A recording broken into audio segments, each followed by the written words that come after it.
This is Health Broadcasting Service HBS Radios, your global pioneers in specialist radio broadcasting, bringing you everything to enhance your health and well-being. Health is your human right. HBS, your partners in everything about your health and well-being.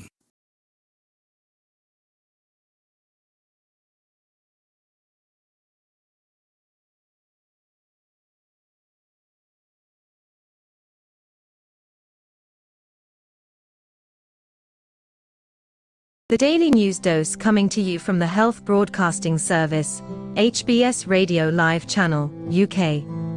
US FDA advises to discuss COVID vaccine boosters in April. The US drug regulator said on Monday a panel of independent advisors will meet on April 6 to discuss considerations for use of COVID-19 vaccine booster doses. The US Food and Drug Administration said no vote was planned at this meeting, and there will not be any discussion of any of the COVID vaccine makers' applications for additional boosters. Pfizer and its German partner, BioNTech SE, as well as rival Moderna Incorporated last week sought emergency use authorization from US health regulators for a second COVID booster shot, as a surge in cases in some parts of the world fuels fears of another wave of the pandemic.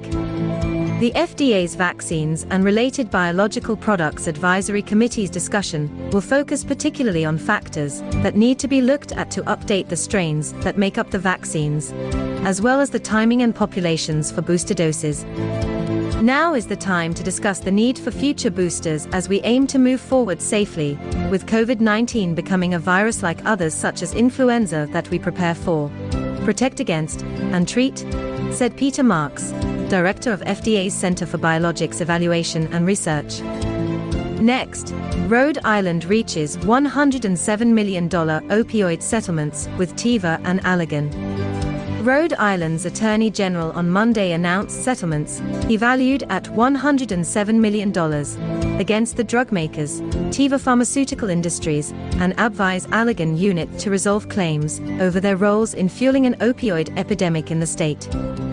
Attorney General Peter Naronia said the settlements include $28.5 million in cash, plus the delivery to Rhode Island of anti-overdose treatments, 1 million naloxone sprays, and 67,000 bottles of Suboxone pills over 10 years. While no amount of money will ever be enough to undo the harm suffered by Rhode Islanders throughout the ongoing opioid epidemic, these additional recoveries will further support public health efforts to respond to the challenges, Naronia said.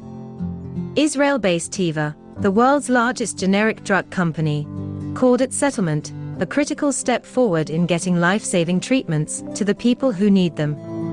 It said it was still actively negotiating a national settlement. Teva Chief Executive Care Schultz told Reuters last month the company will likely end up paying $2.7 billion to $3.6 billion in cash and drugs to settle all U.S. state and local government claims. AbbVie, which acquired Allergan in 2020, did not immediately respond to a request for comment. The settlement was reached just as Rhode Island was prepared to take Teva to trial. Jury selection began last week, and opening arguments were set to begin on Monday. The Rhode Island lawsuit is one of more than 3,300 filed by state, local and Native American tribal governments across the country accusing drug makers of minimizing the addiction risks of opioid pain medications.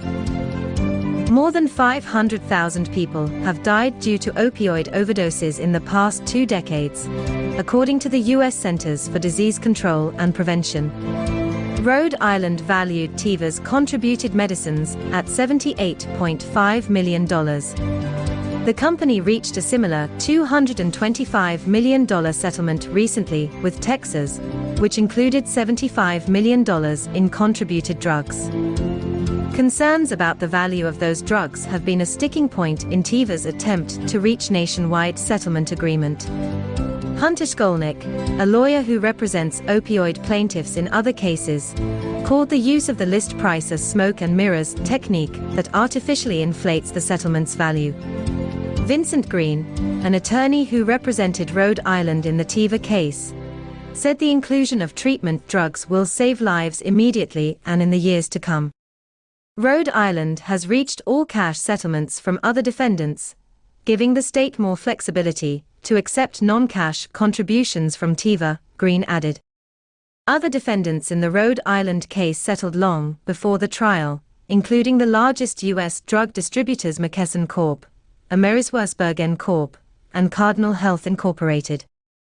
Those three companies joined a nationwide $21 billion settlement. Feel free to connect with us on our Facebook platform at Health Broadcast and our website at www.healthbroadcastingservice.com.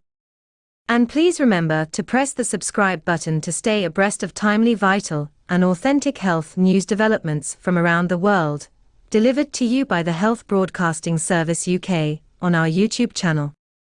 We will bring you more updates as news develop. Stay safe, remain healthy, and bye for now. You've been watching the Health Broadcasting Service YouTube channel, your channel of excellence and distinction. Pioneering specialist radio broadcasting, giving you the best experience. Subscribe to our channel.